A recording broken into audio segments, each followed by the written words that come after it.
International students can get a credit card. Commonwealth Bank is the best bank in Australia. Credit score is the most important thing. Alright, hello, welcome back to another video on this channel. Welcome back to another video on this channel. Firstly, again, really a big thank you for all the love that I've been getting. I really appreciate all of your support, all the questions that come in. If you have any questions, feel free to reach out to me anywhere here. I keep on responding to people via voice notes. If you're someone I've responded to, comment down below so that other people can see as well. But this video is very important. A lot of people have asked me to make this video. It's around banks and credit cards as an international student. Banks. So the thing is that one of the first key things that an international student has to do is to open their bank account. There are a bunch of organizations out there that are well reputed and would have some promotion offers sometimes as well. In my opinion, first I'll list down the organizations and tell you what are the popular ones that a lot of students go for. So there's Commonwealth Bank, there's Westpac, there's ANZ, there's Bank SA for South Australia, obviously. Did I say Westpac? Yeah, I said Westpac. There's NAB, and then there's Bank of China as well for Northeast Asia students and for normal students as well. But generally, most of the students, majority of the students go for Commonwealth Bank because it is one of the most reputed banks here in Australia. For me, I do things a little differently, and I'll tell you this top trick if you watch the video till the end, because I have two bank accounts, not just one. So starting off, I think Commonwealth Bank is a great one to go for because if you're with Commonwealth Bank, generally what I've observed, and I'm also with Commonwealth Bank, generally what I've observed and what I've seen is that if you're working, you get your pay the fastest if you're with Commonwealth Bank. And if you're with other banks, you might get the same pay in the evening, whereas if you're with Commonwealth Bank, you'll get it in the morning. Secondly, it's very easy to work around with and it's very international student friendly. It doesn't have any fees or anything like that. Third, it gives good interest as well.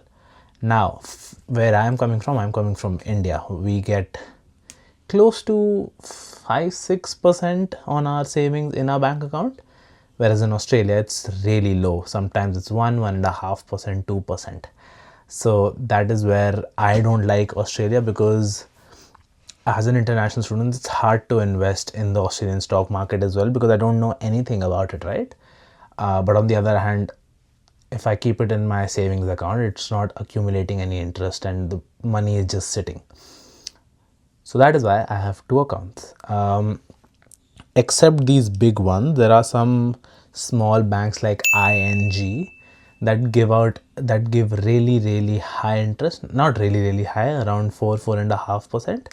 But again, I don't want to go there because I don't know if they're safe. But a lot of Aussies have their bank accounts with such organizations as well. Coming on to what I do and why I have two accounts, I want to tell you this before we get into the credit card section of all of this. But why I have two accounts is that one, I have a Commonwealth Bank account where I get my pay and I straight away transfer it to my Westpac account, because when I signed up for my Westpac account, there was a deal going on where if you make more than five transactions every month, your interest rate that you get on your savings jumps up to 3.5%. I don't know if that is still a promotion going on or if Westpac still does that, but now I'm just I'm using my money in other avenues, so I'm not too fussed about how much interest my money is collecting. Another thing that is really good here, which is equivalent to FTs, like our federal, what is it called? Federal deposits? No. Yeah, you get what I mean, FDs, is that you can lock away your money for 5 months, 6 months, 12 months and get a certain interest on it. While I'm editing, I'll put it here if I get to know of any schemes. But yeah, that is how generally the banking works. you have a BSB and an account number. So if you're going out with your friends and if you're eating together and if you want to transfer money in between yourselves, there's something called as Pay ID, which is linked to your mobile number. So your friend can literally send you money on the spot, literally in a second or two, if they have your mobile number, and you have to have your Pay ID enabled on your bank account. So that is another thing. Coming on to the main part of the video, credit cards. Now see, I know a lot of you might have friends in Canada who live on credit cards. Here in Australia it's different. So I'll take you back to a conversation that I had in 2024 when I was about to graduate. Not about to graduate, still 4-5 months to go, but I basically set up an appointment at Commonwealth Bank to discuss if I can get a credit card, because I wanted to start maintaining and building my credit score.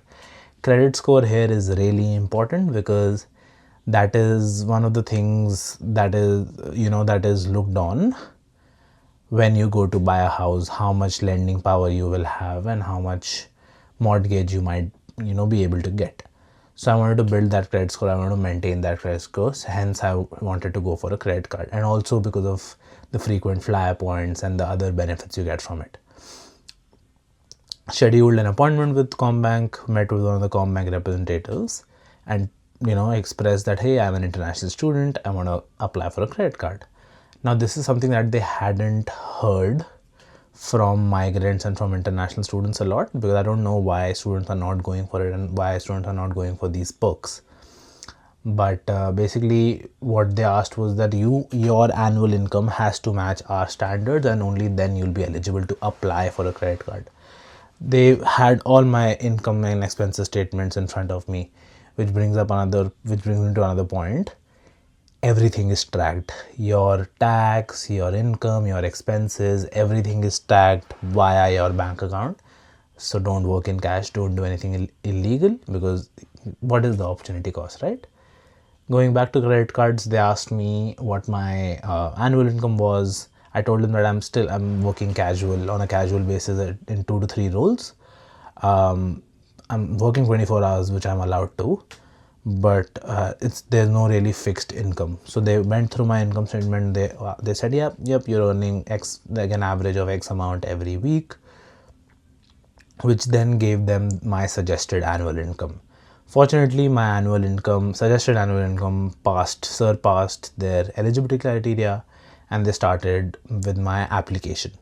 The last couple of questions of the application, one of them was, is something going to change in the near future, in the next coming months? She asked me, and our standard response is, no, nothing is going to change. But then she told me that, are you going to be applying for another visa? Are you going to be applying for another job? Is there something going to change in that spectrum? And I was like, yes, I'm going to apply for my TR, so my working hours are going to increase. I will hopefully most probably get a full-time job, so I'll get a contract and everything. Which then brought her to tell me that, okay, we can't go ahead with this application right now because there's a high probability that your credit card application might get rejected. And I'm like, oh, why?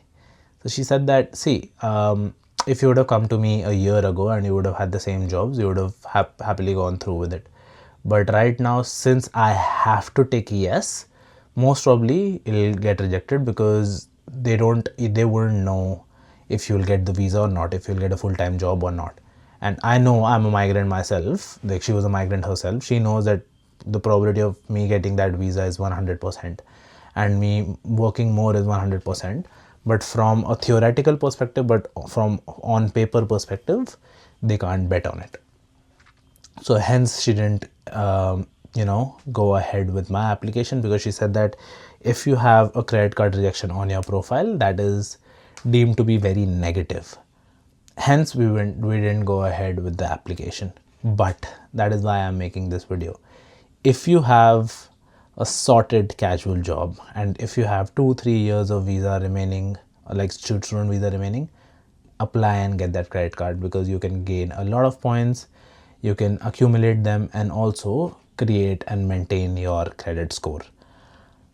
Another thing on credit scores, there's this thing called step pay, after pay here, where each your transactions are basically broken into 4 installments. So let's say if you're buying $100 shoe, you're only paying 25 right now.